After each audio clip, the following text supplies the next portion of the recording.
স্বাগতম জানাচ্ছি বাংলাভিউ সরাসরি সম্প্রচারে। স্টুডিও থেকে যুক্ত হয়েছি আমি শ্রাবণী তালুকদার। জানিয়ে দেব আমাদের হাতে থাকা এখনকার আপডেটগুলো।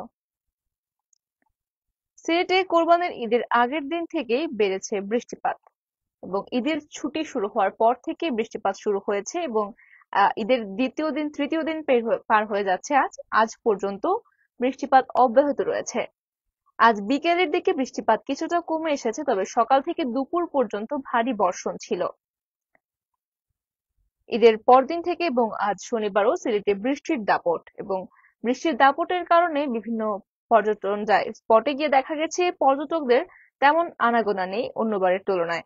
আবহাওয়া অধিদপ্তর সিলেট কার্যালয় জানিয়েছে, ঈদের আগের দিন সকাল ৬টা থেকে সন্ধ্যা ৬টা পর্যন্ত ৩৩.৩ মিলিমিটার বৃষ্টিপাত রেকর্ড করা হয়েছে সিলেটে।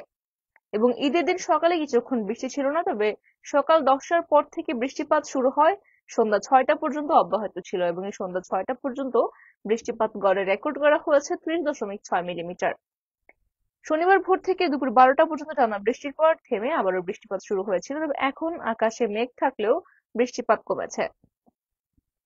পরবর্তী 12 ঘন্টায় সিলেটে 73.3 মিলিমিটার, গত 12 ঘন্টায় 73.3 মিলিমিটার বৃষ্টিপাত হয়েছে এবং আগামী আরো 5-6 দিন সিলেটে বৃষ্টিপাত অব্যাহত থাকার সম্ভাবনা রয়েছে। এবং সহকারী আবহাওয়াবিদ শাহ মোহাম্মদ সজিব হোসেন জানিয়েছেন, শনিবার শনিবার বৃষ্টিপাত হচ্ছে এবং রবিবার সোমবারও সিলেটে বৃষ্টিপাত হওয়ার সম্ভাবনা রয়েছে। তবে বর্ধিত 5 দিনের আবহাওয়ার পূর্বাভাসে বলা হয়েছে, আবহাওয়া উল্লেখযোগ্যভাবে তেমন কোনো পরিবর্তন হবে না, বৃষ্টিপাত অব্যাহতই থাকবে। এদিকে বিভিন্ন পর্যটন কেন্দ্রে ঘুরে দেখা গেছে, স্থানীয় বাসিন্দারা জানাচ্ছেন ঈদের দিন সাধারণত পর্যটকদের আনাগোনা কিছুটা কম থাকে, তবে ঈদের পরবর্তী এক সপ্তাহ পর্যন্ত প্রচুর পর্যটক এসে থাকেন এই জায়গাগুলোতে। তবে এবার সিলেটের কোম্পানিগঞ্জ, জাফলং, রাতারগুল সহ বিভিন্ন পর্যটন কেন্দ্র ঘুরে দেখা গেছে তেমন পর্যটকের উপস্থিতি নেই। সকালে বা দুপুরের দিকে কিছু পর্যটক থাকলে বিকেল গড়াতেই শূন্য হয়ে পড়ছে পর্যটন কেন্দ্রগুলো। তাছাড়া চা বাগানে, সিলেটের আশপাশে যে চা বাগানগুলো রয়েছে বা এয়ারপোর্টের পাশে যে চা বাগান রয়েছে সেগুলোতে গিয়ে দেখা গেছে পর্যটকের ভালোই উপস্থিতি রয়েছে, তবে বেশিরভাগই স্থানীয় পর্যটক। সিলেটের বাইরে থেকে পর্যটক খুব কম এসেছেন এবারের ঈদে এবং তার কারণ হিসেবে ধরে নেওয়া হচ্ছে বৃষ্টিপাতকে। পর্যটকদের নিরাপত্তা নিশ্চিত করতে সব ধরনের প্রস্তুতি নিয়ে রেখেছে জেলা প্রশাসন। সিলেটের কোম্পানিগঞ্জের উপজেলা নির্বাহী কর্মকর্তা, তাছাড়া জাফলং এর নির্বাহী কর্মকর্তা এবং জাফলং ট্যুরিস্ট পুলিশের সহ সবাই জানিয়েছেন তারা পর্যটকদের নিরাপত্তা নিশ্চিত করতে সার্বিকভাবে কাজ করে চলেছেন এবং সব সময় তারা পর্যটন কেন্দ্রগুলোতে পর্যবেক্ষণ করছেন।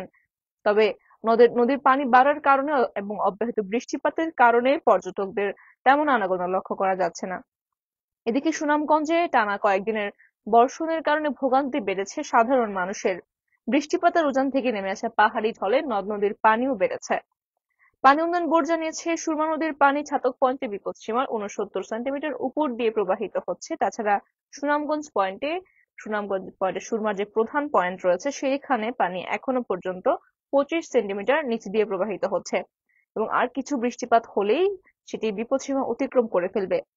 গত 24 ঘন্টায় সুরমা, জাদুকাটা, রক্তি, বৌলাই জেলা সহ জেলার প্রধান প্রধান নদীগুলোর পানি বেড়েছে এবং উল্লেখযোগ্য হারে বেড়েছে এবং উল্লেখ করা হয়েছে আগামী 24 থেকে 48 ঘন্টা টানা বৃষ্টিপাত অব্যাহত থাকলে সিলেটে এবং সুনামগঞ্জের নিম্নাঞ্চলগুলোতে স্বল্প মেয়াদী একটি বন্যা সৃষ্টি হতে পারে।